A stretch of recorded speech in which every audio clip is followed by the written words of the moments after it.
오늘은 이제 창세기 두 번째 시간으로 안식과 인간이라는 제목으로 함께 말씀을 나누려고 합니다. 복습 차원에서 지난주에 저희가 창세기를 비롯해서 성경을 하나님께서 주신 목적이 우리에게 다른 것이 아니라 신학적 차원의 진리를 알려주시기 위해서, 좀 더 저희가 익숙한 용어로는 영적인 차원의 진리를 알려주시기 위해서 하나님께서 계시의 말씀을 우리에게 주셨다라고 말씀드렸습니다. 창세기 1장, 이 창조의 기사에 나타난 하나님에 대해서 저희가 함께 지난주에 생각을 했는데요. 세 가지 생각했습니다. 하나님은 전능하신 하나님이셨습니다. 무에서 유를 창조하시고 그런 전능하신 하나님. 두 번째는 창세기 1장에 나타난 하나님은 삼위일체 하나님이셨습니다. 그리고 그래서 성자, 말씀이신 성자가 나오고 수면 위에 하나님의 영이 운행하는 성령이 나오는 걸 저희가 함께 생각했고요. 그 다음에 세 번째로 하나님은 그 혼돈과 공허한 그 가운데 질서를 부여하시고 채우시고 통치하시는 하나님이셨습니다. 이제 오늘은 창세기 1장에서 2장으로 이어지는 본문에서 창조의 목적이라고 할 수 있는 안식에 대한 것과 또 인간에 대해서, 성경이 도대체 우리 인간에 대해서 무엇이라고 말하고 있는지에 대해서 한번 함께 생각해 보려고 합니다.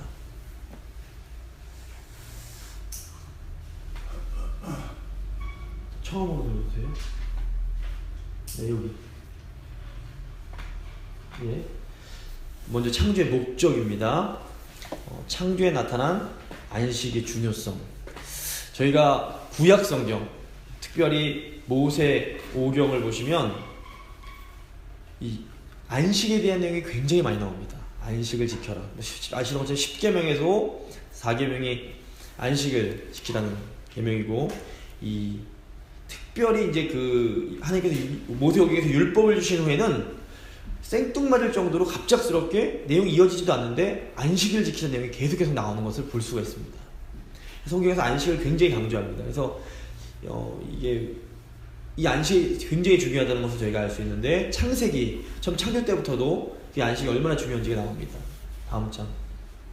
저희가 좀 아까 함께 읽은 본문입니다.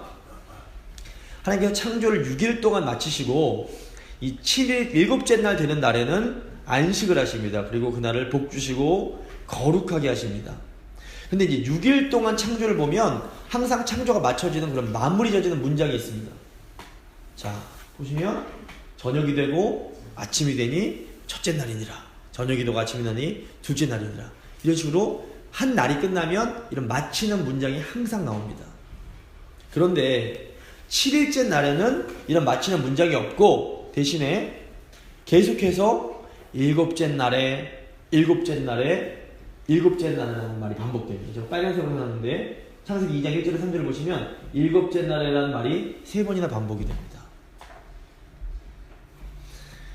이것은 맞춰지지 않았다는 의미가 있는데, 그건 무슨 말이냐면 지금도 이 축복, 하나님께서 주셨던 그 축복과 안식이 끝나지 않고 계속되고 있음을 의미합니다.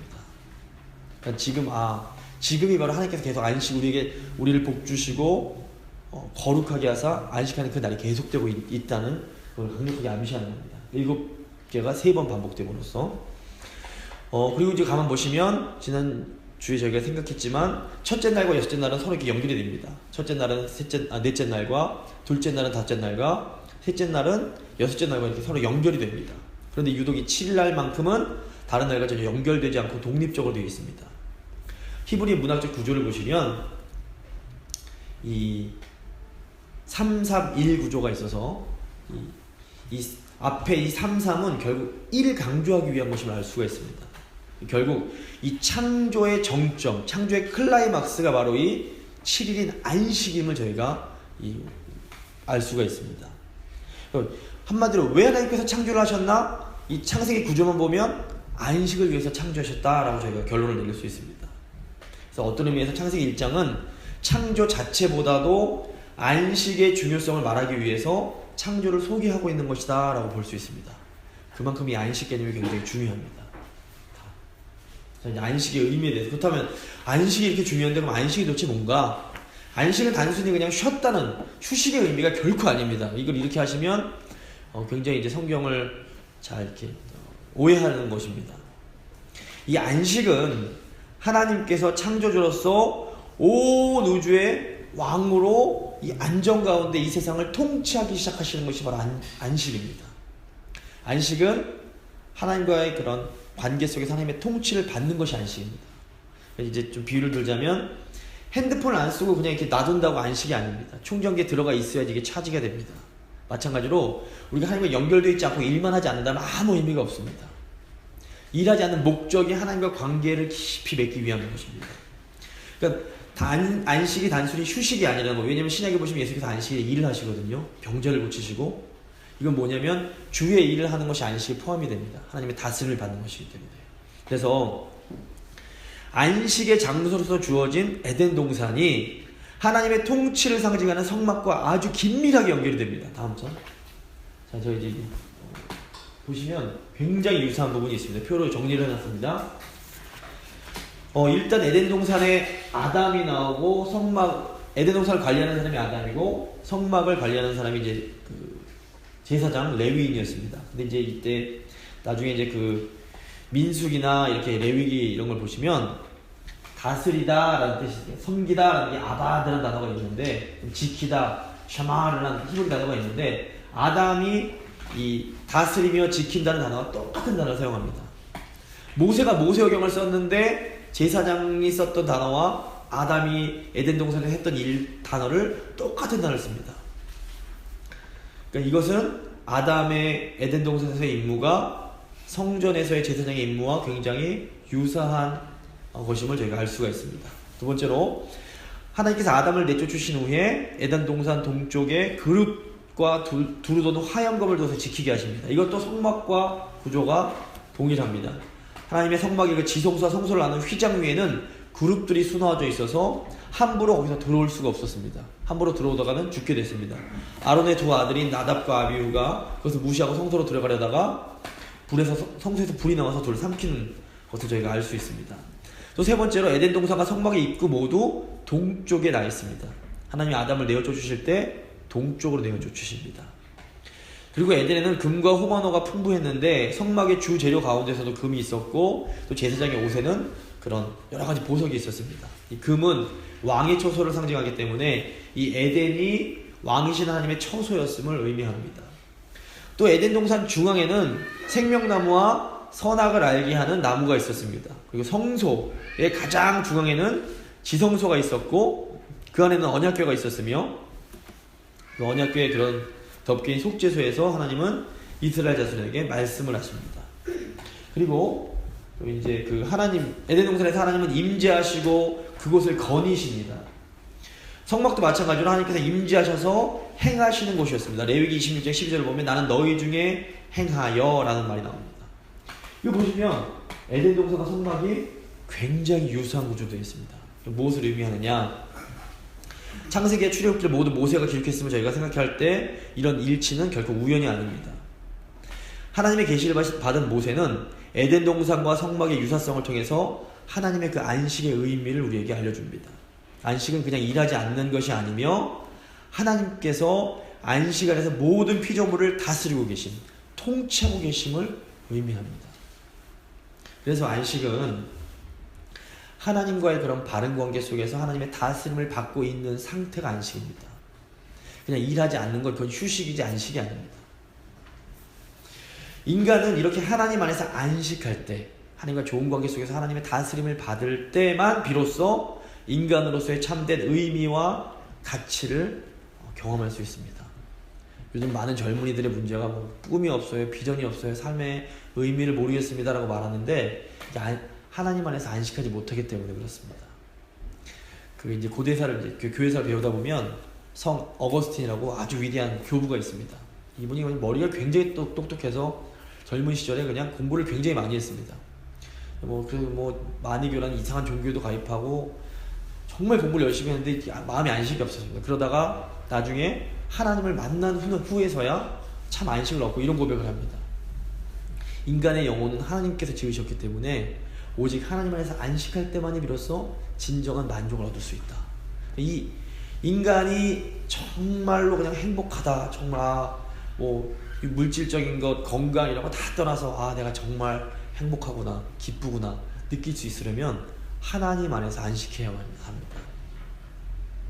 그래서 구약에서 안식은 신약에서 말하는 구원, 구원을 누리는 상태, 구약의 용어는 샬롬의 상태라고 볼 수 있습니다.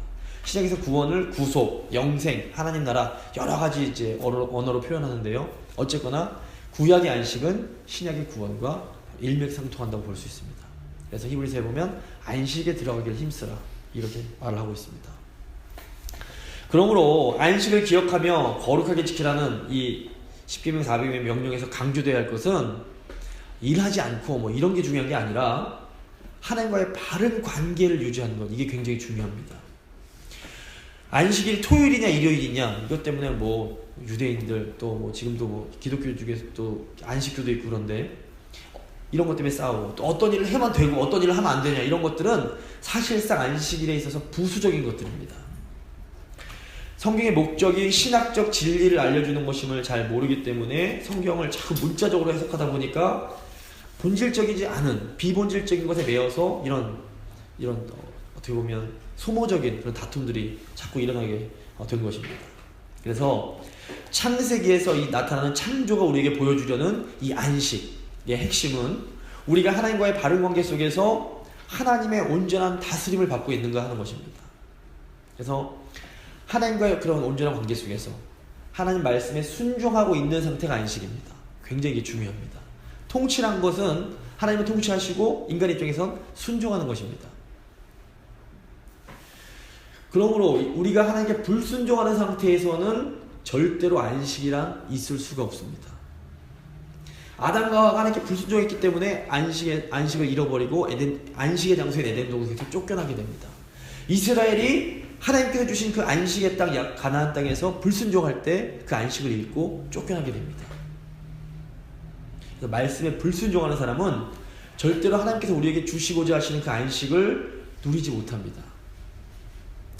이게 저희 실천적 차원에서는 예수님을 믿어 교회를 다닌다 해도 하나님께서 기뻐하시지 않는 그런 일을 하고 불순종하는 것이 우리 삶 가운데 있다면 교회는 다녀도 예배는 안 빠진다고 해도 기도를 많이 한다고 해도 마음 가운데 안식을 누릴 수 없습니다. 하나님께 안식을 누리는 최고의 방법은 순종입니다. 그래서 창조의 목적은 안식. 안식에서 가장 중요한 것은 하나님과의 그런 바른 관계 속에서 하나님의 다스림을 받는 것입니다. 하나님께서 인간을 창조하신 목적은 이 안식 가운데 인간이 하나님 안에서 정말 그 충만한 하나님 주신 기쁨과 평안과 만족을 누리면서 살게 하시기 위해서였습니다. 그런데 아시는 것처럼 인간이 하나님께 불순종하여 죄를 지음으로 그 하나님 주신 안식을 깨트려 버렸고 결국 이제 안식에서 벗어나게 되는데 예수 그리스도가 십자가를 통해서 다시 하나님과 우리의 관계를 회복시켜 주심으로 우리를 다시 안식으로 초대해 주셨습니다. 히브리서가 가르치는 것이 이것입니다. 창세기에서 시작된 창조는 예수 그리스도를 통해 하나님 백성이 하나님 안에 다시 돌아와서 안식함으로써 그 절정에 이르게 됩니다. 창조에 나오는 이 7일날의 안식의 절정이 바로 예수 그리스도이십니다. 예수 그리스도는 구원의 완성이시자 우리의 영원한 안식이 되시기 때문입니다. 그러므로 우리가 믿음으로 그리스도 안에 거하면서 하나님께 순종하는 그 시간이 바로 안식의 시간입니다. 주님께서 주시는 이 참된 안식을 누리려면 우리는 성령 안에서 하나님 말씀에 순종해야 합니다. 때로 순종이 쉽지가 않아 보입니다. 이게 참 밤처럼 잘 안 됩니다. 힘들어도 주님 도와주십시오 하면 순종하면 놀라운 안식이 우리 가운데 임합니다. 이게 신약 용어로 구원의 기쁨입니다. 이 기쁨을 세상이 감당치를 못합니다. 그리스도인의 힘이라고 할 수 있는 것은 바로 이 안식의 힘입니다. 아무리 경제적으로 힘들고 육체적으로 좀 아프고 여러 가지 상황이 어려워도 이 힘이 있으면 버틸 수 있고 이길 수 있고 살아낼 수 있습니다. 그리고 또 나아가서 승리할 수 있습니다. 그래서 이 안식이 굉장히 중요합니다. 저희 주일날 모여서 함께 예배하는 것도 사실 주 안에서 이 안식을 다시 한번 경험하기 위한 겁니다. 그래서 예배가 너무 중요합니다. 이 안식, 창조가 단순히 우리를 지으셨구나 이게 아니라 창조가 하나님께서 우리를 안식하기 위해서 창조하셨구나. 이건 되게 중요한 내용입니다. 안식을 이제 앞으로 모세오경을 해나가면서 계속 이제 강조를 또 드리겠습니다. 이제 두 번째, 이제 인간에 대해서 생각을 해보겠습니다. 창조는 하나님이 어떤 분이신지, 창조주 하나님이 어떤 분이신지를 우리에게 알려줄 뿐 아니라 하나님으로부터 창조된 인간이 어떤 존재인지를 우리에게 알려줍니다. 사실 인간이 어떤 존재냐, 인간이 누구냐라는 것은 인류의 가장 심각하고 오래된 질문 중 하나입니다. 수많은 철학자들과 종교인들이 도대체 인간이 뭔지에 대해서 탐구해 왔습니다. 끊임없이 질문하고 있습니다. 물론 창세기에 나오는 창조 이야기 안에 인간에 대한 모든 답이 들어있다고 말할 수는 없습니다. 하지만 인간을 이해함에 있어서 어떻게 보면 가장 중요한 신학적 진리를 창세기는 우리에게 계시해 줍니다. 이거를 우리가 믿음으로 받아들이고 나면 인간에 관한 많은 문제들이 해결이 됩니다. 이거를 믿음이 없기 때문에 의심하고 받아들이지 못할 때 인간 안에 계속된 갈등과 고민과 번뇌가 있게 되는 겁니다. 자, 이제 인간에 대한 본질에 대해서 한번 생각을 해보겠습니다. 인간을 무엇으로 정의해야 될까요? 신학적으로, 그러니까 성경에서 말하는 인간은 한마디로 하나님의 형상입니다. 영어로 image of God, the image of God. 이게 하나님의 형상입니다. 젤렘을 그러니까 히브리어로 형상을 젤렘이라고 하는데, 다음 장면. 요거면 창세기 1장을 보시면 인간이 6째 날에 창조가 됩니다. 그런데 이제 5일까지 창조를 보시면 하나님께서 있으라 이렇게 명령을 하십니다. 그럼 순종돼서 그 말씀대로 창조가 돼버립니다. 근데 유독 인간을 창조하실 때는 인간아 있으라 안 이러시고 우리가 뭐뭐 하자라는 말씀을 하십니다. 이것은 인간의 창조가 다른 피조물들의 창조와는 완전히 질적으로 다른 것임을 보여줍니다. 창세기 1장 26절에서 27절을 보시면 하나님이 이르시되 우리의 형상을 따라 우리의 모양대로 우리가 사람을 만들고 그들로 바다 물고기와 하늘의 새와 같이 고운 땅에 기는 모든 것을 다스리게 하자. 영어로 하면 let's 이렇게 하십니다. 그래서 인간이 다른 피조물과 완전히 다름을 보여주는 가장 대표적인 단어가 바로 하나님의 형상이라는 단어입니다. 인간이 다른 동물들보다 더 귀하고 소중할 수 있는 근거가 바로 하나님의 형상입니다.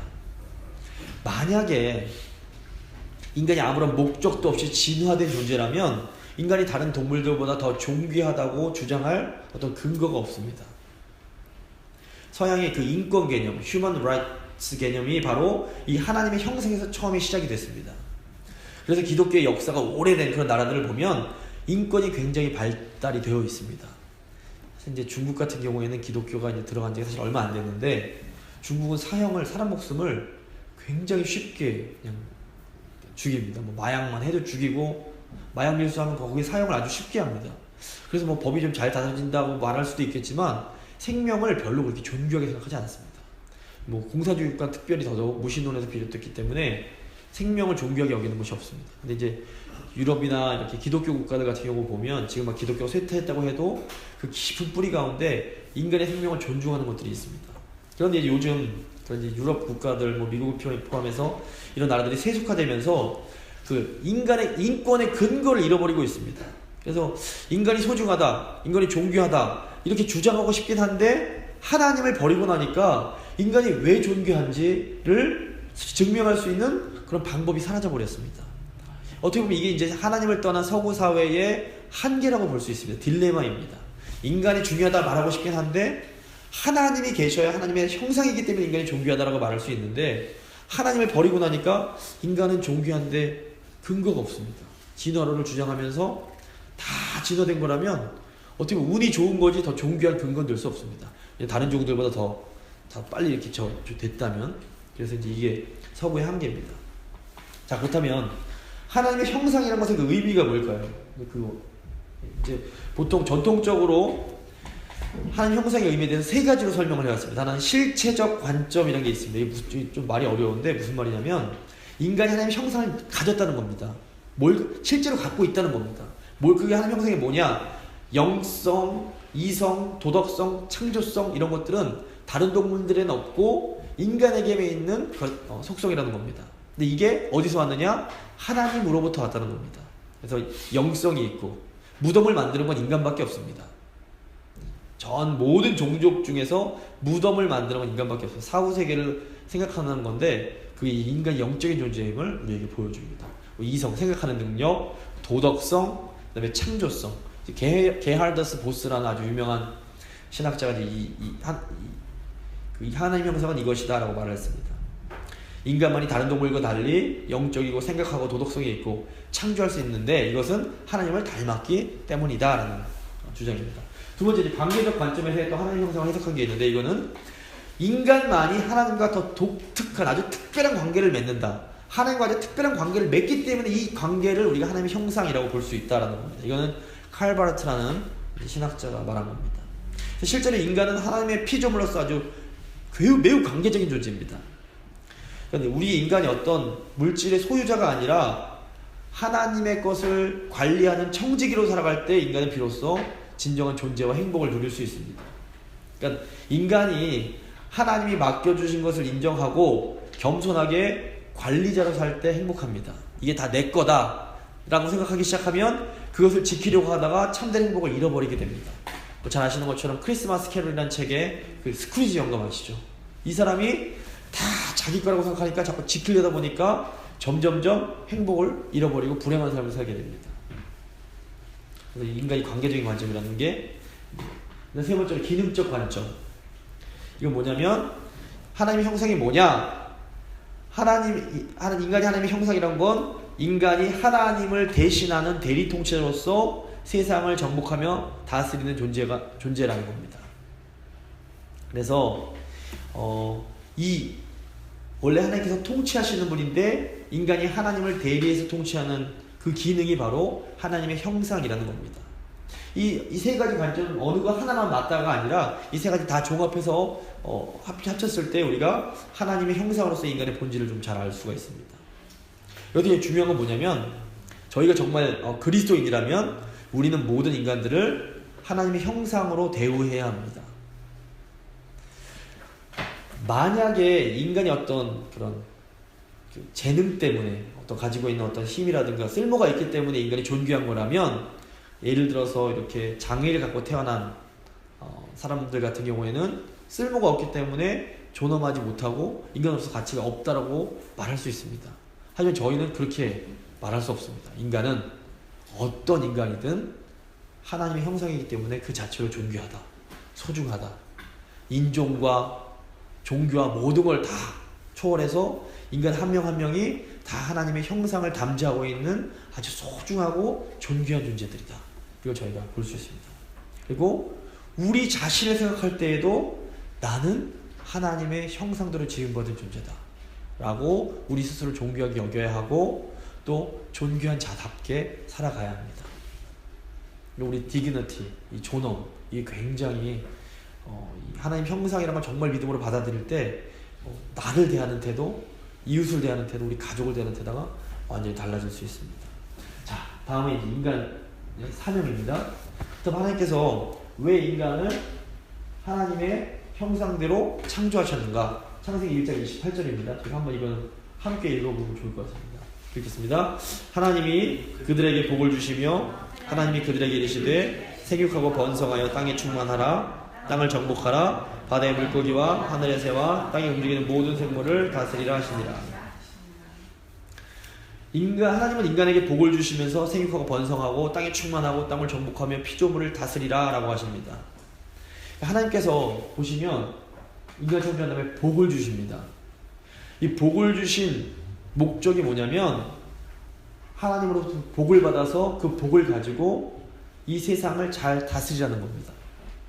그러니까 하나님이 우리에게 물질이나 건강이나 어떤 재능이나 힘을 주시는 이유는 하나님 말씀에 순종해서 잘 살라고 주시는 겁니다.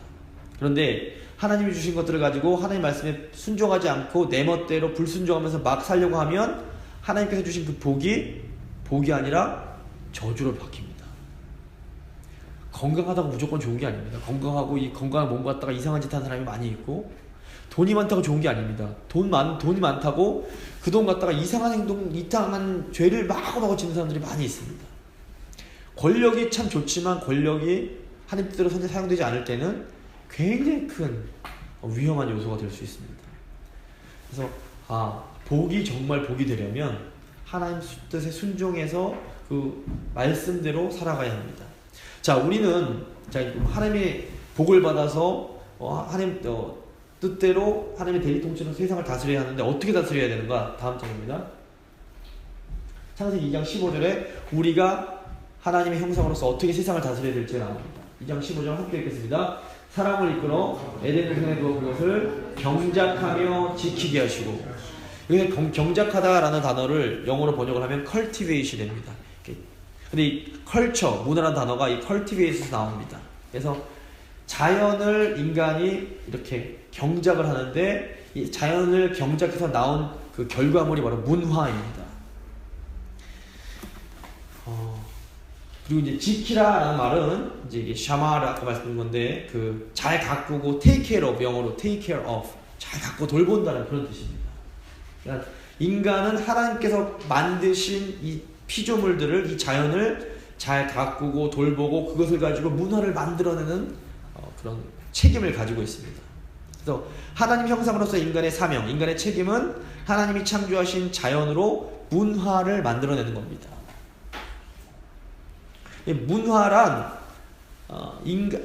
하나님의 형상을 지닌 이 창조력을 가진 인간이 이런 자연을 가지고 만들어내는 건데, 예를 들어서 저희 생얼은 자연입니다. 화장은 문화입니다. 맨손톱은 자연입니다. 하나님이 주신 건데 매니큐어는 문화가 됩니다. 나무는 자연인데 강대상, 의자는 이거는 문화가 됩니다. 그러니까 인간의 하나님 만드신 자연의 어떤 손을 대서 만들어내면 이건 문화로 변합니다. 인간이 만들어낸 모든 것들이 문화입니다. 근데 인간의 사명은 이 땅에 하나님 나라의 문화를 만들어가는 겁니다.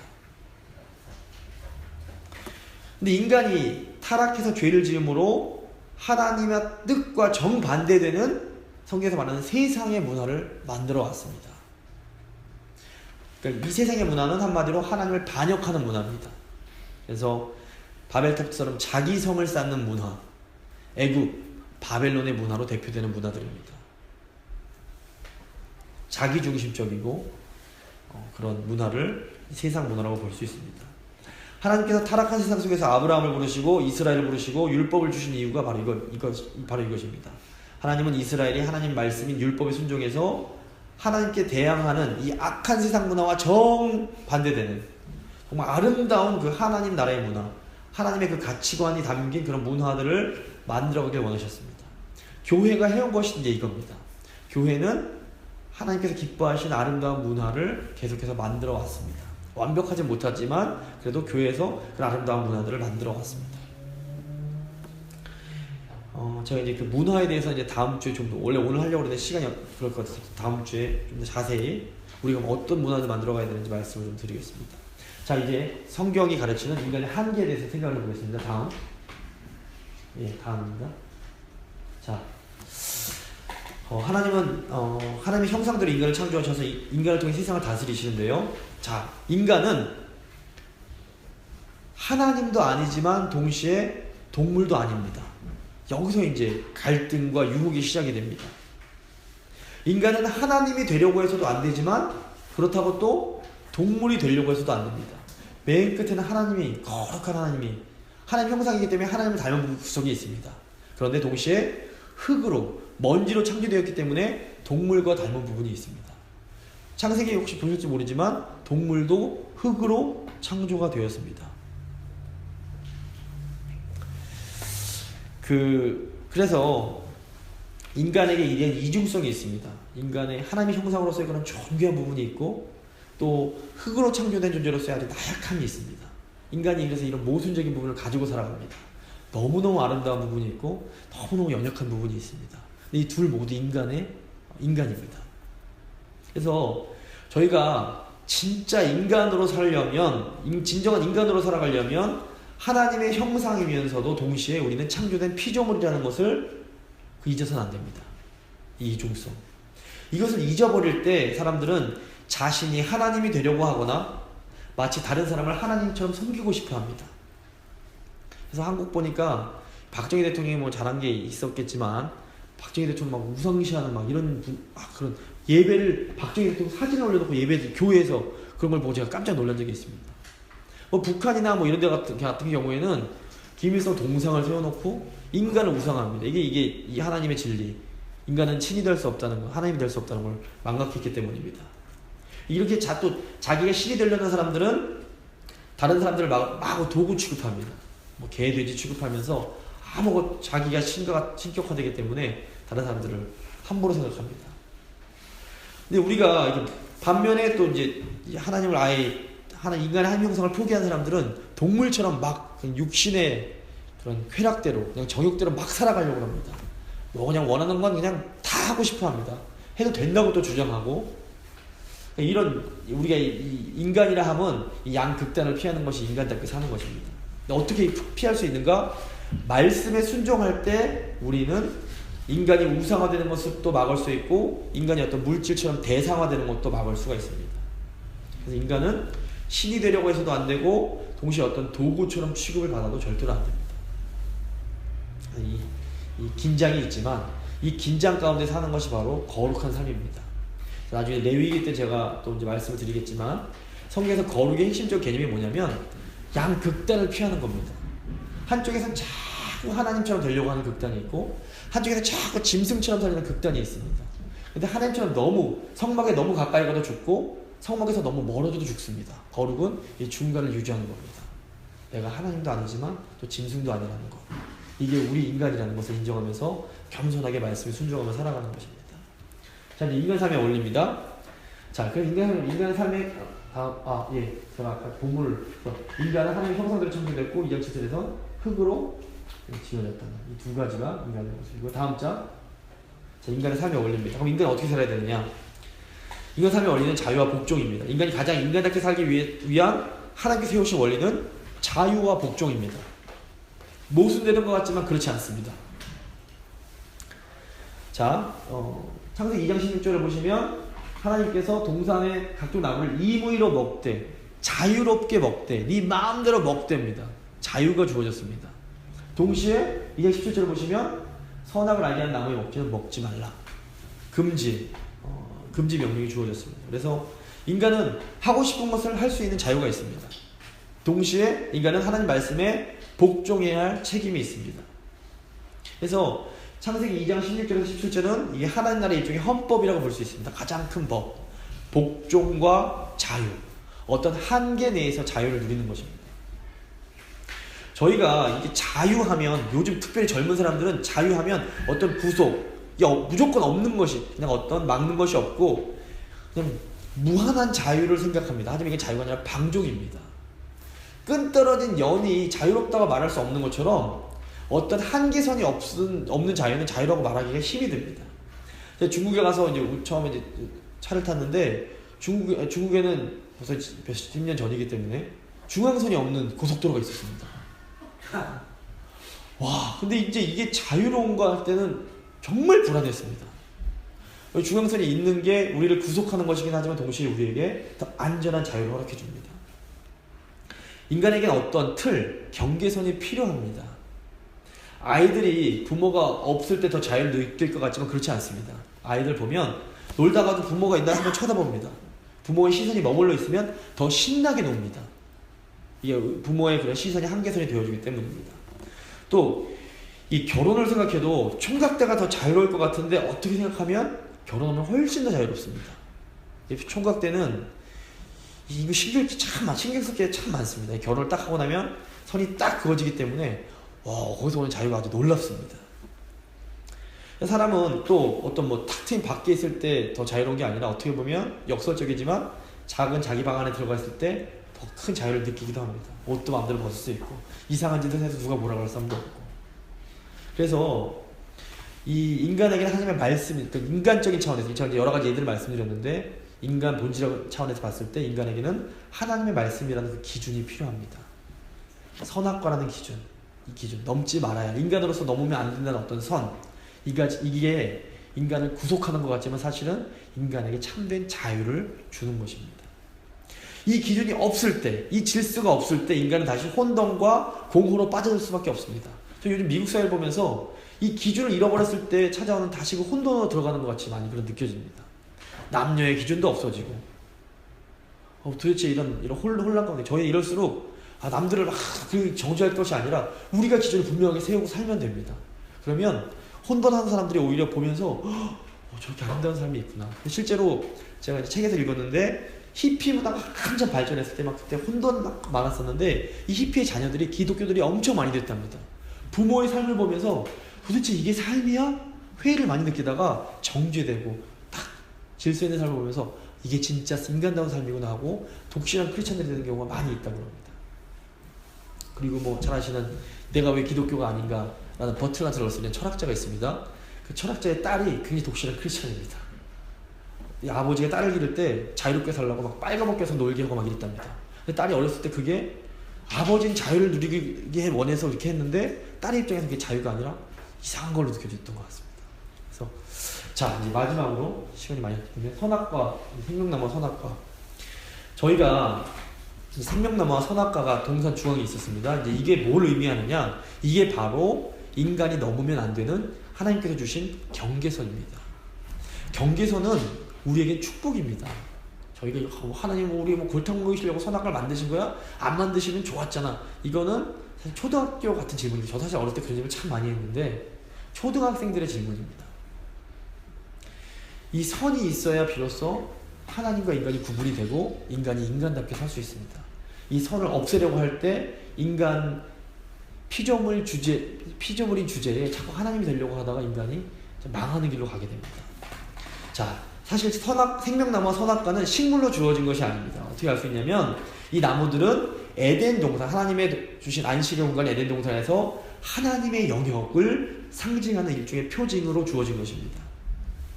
창세기 2장 9절과 창세기 3장 3절을 보시면 이 생명나무와 선악을 알게 한 나무는 동산 가운데, 동산 중앙에 있었습니다. 그런데 성경에서, 이제 모세오경에서 특별히 중앙의 자리는 항상 하나님의 자리입니다. 하나님의 영역을 상징합니다. 그래서 민수기를 보시면 이 성막도 진을 칠 때 항상 중앙에 위치했습니다. 그리고 성막 중에서도 언약궤는 성소의 중앙에 위치합니다. 그림을 보시면 동산 알게 하는 선악을 저기 생명나무와 선악과가 있고 또 성소 중앙에 언약궤가 있습니다. 일치하는 부분이 있습니다. 이 중앙에 위치한 하나님의 영역은 인간이 절대로 침범해서는 안 되는 영역입니다. 하나님의 영역은 하나님의 영역으로 남겨둬야지 함부로 손대면 죽게 됩니다. 그래서 사실 모든 관계는 지켜야 할 선을 지킬 때 그 관계가 유지가 될 수 있습니다. 부모 관계도 지켜야 할 선이 있고 부부 관계도 지켜야 할 선이 있습니다. 친구 관계도 지켜야 할 선을 지킬 때 더 그 친구 관계가 오래 견고하게 오래 갈 수 있습니다. 넘지 말아야 할 선이 있는 것입니다. 하나님의 영역은 하나님의 영역으로서 온전하게 인정해 드릴 때 하나님과 인간이 구별이 되고 하나님과 인간의 그런 안식 관계가 유지가 됩니다. 영어로 let God be God. 하나님을 하나님 되시게 해드려라. 이런 말이 있습니다. 인간이 자꾸 하나님이 되려고 하면 안 됩니다. 선악과를 먹었다는 것은 이것은 무슨 의미냐? 인간이 하나님의 영역을 침범한 것입니다. 결국 하나님께서 주신 안식, 하나님과의 그런 화목한 관계, 샬롬을 깨버리는 행위였습니다. 그래서 인간의 가장 근본적인 의무는 하나님의 영역을 인정하는 것입니다. 나는 인간이다. 나는 사람이다. 나는 피조물이다. 나는 하나님이 아니다. 하나님은 저 위에 계시고 나는 이 땅에 있다. 나는 하나님을 섬겨야 하는 존재다. 이게 분명해야 합니다. 내가 우주의 중심이 아니다. 요즘 뭐 광고나 이런 거 보면 나는 나야. 내가 우주의 중심이야. 네 멋대로 해. 네가 원하는 걸 해. 이런 걸 자꾸 말을 합니다. 근데 이게 굉장히 좋지만 또 위험합니다. 인간의 이렇게 자존감을 높여준다고 하지만 사실 자존감이라는 것에는 그런 성경적인 가르침이 배제된 자존감은 굉장히 독적인 요소가 강합니다. 생명나무에 그렇다면 어떤 마술적인 성분이 있어서 그걸 먹으면 매일매일 산다? 그런 게 아닙니다. 생명이 동산 중앙에 생명나무와 선악과가 있다는 것은 생명의 나무가 상징하는 그 생명이 하나님의 영역이라는 의미입니다. 생명은 하나님의 것입니다. 그 생명을 인간이 함부로 조작하는 행위는 정말 강력한 죄입니다. 살인, 그래서 살인이 무섭고 낙태, 자살, 인간 복제 등 이렇게 생명을 가지고 장난치고 자기 마음대로 하려는 것은 하나님 앞에서 엄청나게 무서운 도전이라고 볼 수 있습니다. 그래서 창세기 2장 24절을 보시면 인간 타락 후에 생명나무도 같이 선악과 함께 봉쇄가 됩니다. 이제 이 생명나무가 봉쇄됐기 때문에 우리가 생명을 얻을 수 있는 방법은 참된 생명나무이신 예수 그리스도를 영접하는 방법밖에 없습니다. 계시록 22장 14절을 보시면 옷을 빠는 사람들이 생명나무에 나아간다라고 되어 있습니다. 그런데 계시록 7장 14절을 보시면 옷을 빠는 사람은 누구냐? 어린 양의 피에 그 옷을 빠는 사람들입니다. 그럼 이제 저희는 생명을 잃었는데 이제 어떻게 다시 생명을 얻을 수 있습니까? 어린 양의 피에 저희 더러워진 그 죄의 옷을 빨 때 우리가 다시 잃어버렸던 그 생명나무에 가는 길로 갈 수 있습니다. 근데 보시면 예수께서 요한복음에서 나는 뭐죠? 그 길이요 진리요 생명이니 나를 통하지 않고서 아버지께로 갈 자가 없다. 그러니까 생명과 이따가 말씀드리겠지만 선악과는 진리를 상징합니다. 선과 악. 그래서 생명과 진리는 오직 하나님의 것이고 인간이 함부로 할 수 없습니다. 그럼 예수님이 어떤 분이시죠? 생명과 진리로 나아가는 길이 되어주시는 분입니다. 요한복음에서 그래서 선악과를 더 말씀드리면 선악과도 역시 생명나무처럼 어떤 마술 성분이 있는 것이 아니다. 먹으면 어떻게 돼 이런 것이 아니라 그 하나님의 주권의 문제입니다. 사실 인간의 모든 갈등의 문제는 이 선악에 대한 주권의 문제입니다. 선악, 옳고 그름입니다. 부부관계, 부모관계, 성도, 국가관계 누가 옳으냐 때문에 맨날 싸웁니다. 내가 옳다, 네가 옳다. 결국 내 생각이 옳다 때문에 싸우는 겁니다. 이제 어디서 시작됐습니까? 인간이 진리의 영역을 건드렸기 때문에 결국 최종 판단자는 하나님이신데 내가 옳다라고 자기 의가 강한 사람은 내 말이 끝까지 옳다고 우깁니다. 근데 그런 사람들의 뭐냐면 하나님 되려고 그러는 겁니다. 인간은 제가 자주 말씀드리지만 한 면밖에 못 봅니다. 아무리 시각이 3.0이 되더라도 인간은 한 면밖에 보지 못합니다. 자기 자리를 벗어나지 못합니다. 그런데 저는 지금 여기서 십자가가 안 보이는데 저는 십자가를 볼 수가 없습니다. 제가 아주 가까이서 잘 볼 수 있지만 십자가는 볼 수 없습니다. 이게 인간의 실존적인 한계입니다. 그런데 이게 하물며 이런 사물도 저희가 다 파악할 수 없는데 어떤 사건이라든가 어떤 역사적인 어떤 사건, 교회의 어떤 문제들 같은 경우에는 그 안에 아주 복잡한 문제들이 많이 들어있습니다. 인간의 동기가 개입되어 있고 이런 것들은 저희가 아무리 최선을 다해서 정의롭게 판단한다고 해도 한계가 있습니다. 최종 판단자가 누구 되십니까? 하나님이십니다. 겸손하게 그걸 인정할 필요가 있습니다. 그래서 권위가 중요합니다. 인간이 부족하기 때문에 때로 내 마음에 들지 않더라도 부모님께서 이거 해라 라고 하시면 예 하고 순종하는 게 죄가 아닌 이상 죄일 때는 저희가 공손하게 불순종할 수 있습니다. 죄송합니다. 제가 다니엘이 그 경우입니다. 제가 아이들한테 자주 강조하는 게 두 가지입니다. 부모님 말씀하시면 즉시 기쁘게 순종해라. 단 네가 불순종할 때가 있다. 아빠가 너한테 거짓말을 하라거나 죄를 지으라거나 나쁜 걸 시키면 그때는 불순종해도 된다. 하지만 공손하게 불순종해라. 이게 성경에 굉장히 중요한 원리입니다. 권위의 원리는 성경에서 굉장히 중요한 원리입니다. 그래서 저희가 진리의 완전 파악할 수 없는 존재라는 걸 인정할 때 저희는 권위에 순종하게 됩니다. 하나님께서 권위를 통해서 말씀해 주시기 때문입니다. 자, 그래서 이제 결국에는 우리가 기억해야 될 건 뭐냐? 인간으로서 생명은 하나님의 것이구나. 최종 진리는, 최종 판단은, 최종 심판은 하나님의 것이구나. 이걸 맡기는 겁니다. 그래서 진리는 여호와께 있다. 나는 하나님 말씀에 순종하겠다. 시편 119편 150편을 보시면 주의 모든 계명은 진리니이다 라고 고백을 합니다. 저희가 인간으로서 그냥 가장 인간답게 사는 방법, 말씀에 순종하면서 살아가는 겁니다. 그거 이상 복되고 아름다운 삶은 없습니다. 이 맛을 들이면 순종하는 게 기뻐집니다. 2단계에 오면 그분은 참 살기 편합니다. 2단계 가기까지가 너무 힘듭니다. 몸이 이게 순종에 익숙하지 않기 때문에 계속해서 하나님께서 그래서 우리를 고난도 주시고 어려움도 주시면서 순종의 그 자리까지 나아가게 하십니다. 여기 나가면 그다음부터 하나님께 주신 그런 안식과 기쁨을 막 누립니다. 이건 돈이 있어서 누리는 기쁨이 아닙니다. 아파도 기쁘고 돈이 없어도 기쁘고 어째도 다 기쁩니다. 이 기쁨을 세상이 뺏어갈 수 없습니다. 결론을 내리겠습니다. 창조의 목적은 안식입니다. 안식에 있어서 가장 중요한 것은 하나님과의 관계입니다. 창세기에서 시작된 창조는 예수 그리스도를 통해서 하나님의 백성들이 하나님 안에서 안식함으로 그 절정에 이르게 됩니다. 하나님이 주시는 참된 안식을 누리려면 저희는 믿음으로 순종해야 합니다.